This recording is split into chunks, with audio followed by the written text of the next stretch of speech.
the biggest challenges for leaders is this law of awareness that says you've got to be aware of a problem in order to solve it. One challenge that leaders have is they have areas of weaknesses, as every human does. We have areas of strength and areas of weakness. The challenge for many leaders is that they don't have the law of awareness working with that law of weaknesses to say, I'm aware of where I'm weak. And most leaders, in fact, most humans, are weak in three very specific areas. And those three very specific areas, that's what I'm going to talk about today on Leading Leaders.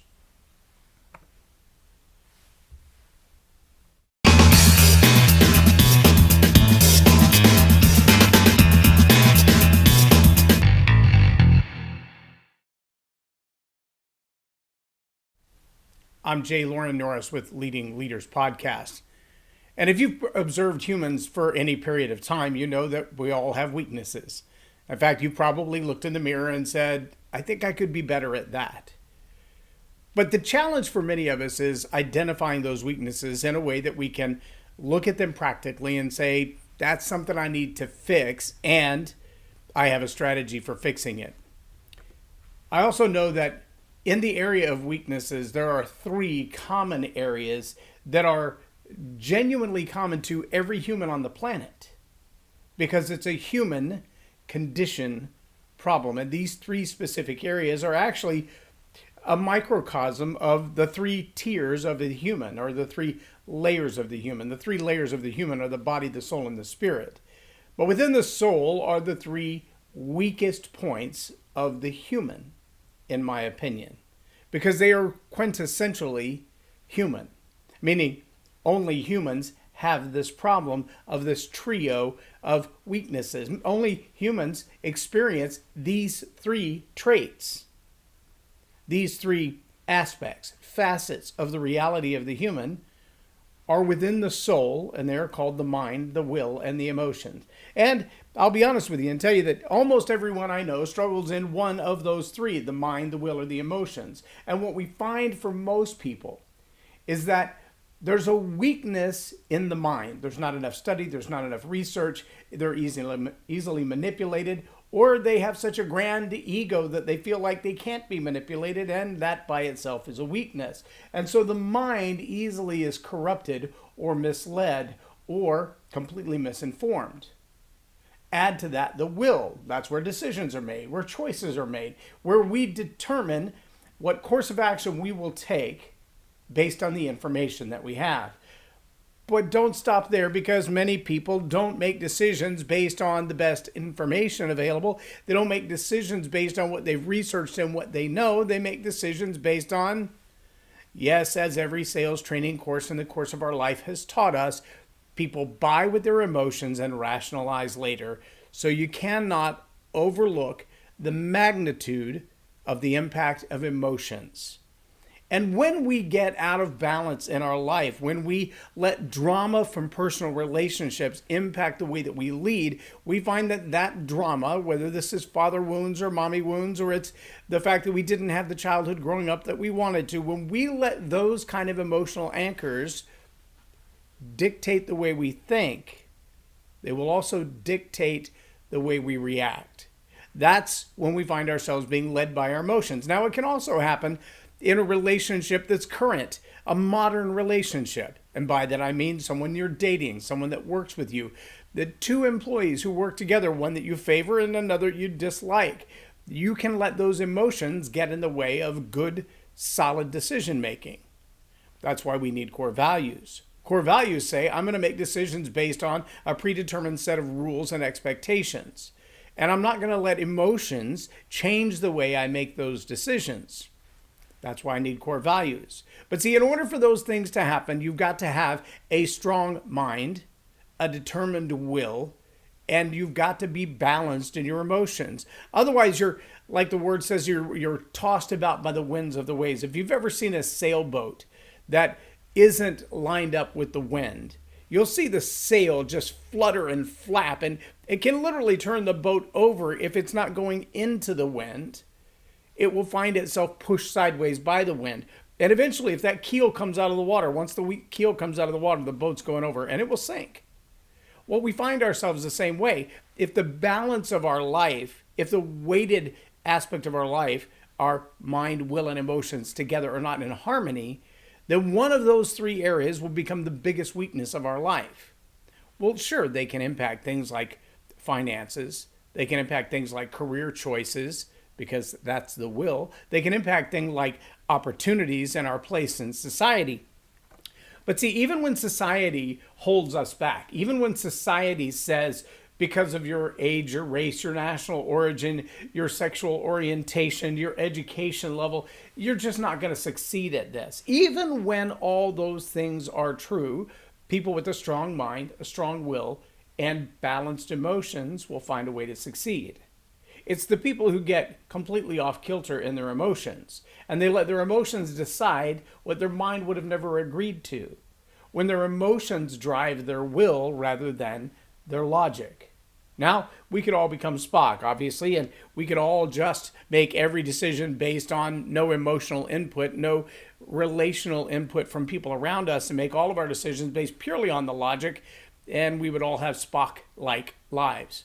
We would find ourselves very boring to other people and probably only making decisions based on the numbers and the statistics, the data alone. That's probably not the best course of life, and so we have to have that balanced emotion. But if you're going to lead well, you've got to lead well by knowing that your mind, your will, and your emotions are all something that you're highly aware of, that you have spent the time to get to know what goes on in your mind. You hear me talking a lot on this program about thinking time. Take the time to think. Review your dreams. Review your ambitions. Go back over the goals that you set last year, 3 years ago, 5 years ago, 10 years ago, and ask yourself, have I abandoned those goals? Have those goals changed in my life? Why have they changed in my life? Is it something that I no longer have a passion to do, or is it something that I gave up on because I don't feel like anybody's going along with me? And as you think through those questions, your mind will get stronger on those things. And then it's easier to assist the will to say, I'm determined to pull this off. I don't care what society says. I don't care what everybody else's opinion says. I know this is what I want to do. This is what I'm supposed to do. This is what I'm called to do. And I am determined to make it done. Now you've got from the mind into the will. Now, this is where a lot of people in the world of the law of attraction and magnetism and universe and things of that nature will come in and say, but it doesn't matter what the facts are. It doesn't matter what you decided to do. It doesn't even matter what the data and the statistics are. As long as you have the right attitude, the right emotions, then you can pull this off. Just put more energy behind it. Put more emotions behind it. One way that they make that point, and I don't disagree with this point, I just think that it might fall a little bit short. I've heard people point out the fact that, for an example, the Wright brothers had no pilot's license. Let that settle in for a moment when you think about the mind and the will. The mind to say, well, the proper thing to do would be to get a license to do whatever this business is. Whether I'm going to sell popsicles in the stadium or I'm going to fly an airplane around the world, first I must get past the regulatory aspects of it. You know, most of what Elon Musk has done in the world of invention and innovation, there were no laws to do it right or wrong. There were no bills that had been passed or proposed. There were no policies in place for him to file for a patent. Well, he could file for a patent. That's about as far as he could go. There was nobody to tell him you can't do this or you can do that because nobody ever done it before. The same with the Wright brothers. Nobody's done that before. Now, if somebody's done it before, if you don't know where you're going, ask somebody who's been there. That's a pretty standard idea. That's why you get a coach or a mentor to walk you through these things. But don't let the fact that it's never been done before stop you from doing it. Where you've got to balance that is to realize that I can't just be so driven by emotions that I don't put any rational thought or practical understanding into what I'm doing. If I'm going to make a decision purely based on emotion, I could get myself all jazzed up, get all excited about it, dive into it, and find myself in jail. Or find myself broke because I poured a whole lot of emotion into it without a lot of logical thought. I poured a whole lot of emotion into it with a half-hearted commitment. My will's not really in it. I just feel like I should do it, and I think I can do it. And so you come at that with a less than stable tripod. When you have a solid tripod, all three legs touch a solid surface. Now, there are some really cool tripods where you can adjust the height of one leg versus the other. My video cameras have those kind of tripod legs where if you've got to be on stairs, you've got to be on what you know is unstable ground. You can adjust one leg higher, one leg shorter. You can balance where the contact points are. Sometimes you got to do that with your mind, your will, and your emotions. In order for your soul to be balanced, you've got to extend a little more emotion. You've got to be a little more determined in your will. You've got to think through problems a little more, or have more thought and logic behind, more data behind your process before you commit your emotions to it, before you take action on it. I'm challenging you as a leader. If you feel like there's a weak area in your life and you haven't just been able to put your finger on it, you can't figure out, is it my finances? Is it my board of directors? Is it my inner circle? Is it my own decision making? Then it probably is that little area of three. The balance between the mind, will, and emotions. Your soul is at turmoil. And as long as your soul is at turmoil, you haven't come to reckon with some of your emotions, you haven't really thought through the process long enough or got enough advisors to give you the right insights to it, or you're not determined, sold out, convicted that you're going to carry this out, then you're probably going to see failure time and time again, even if it's the same project over and over, even if you have a burning passion to pull it off. If those three things are not balanced, you're going to find yourself in a disaster.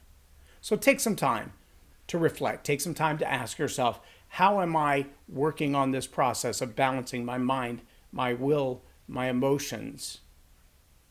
If you're not doing that, failure is going to find you. That's a promise. I'm J Loren Norris with Leading Leaders Podcast for Tell It Like It Is TV. Have a blessed day.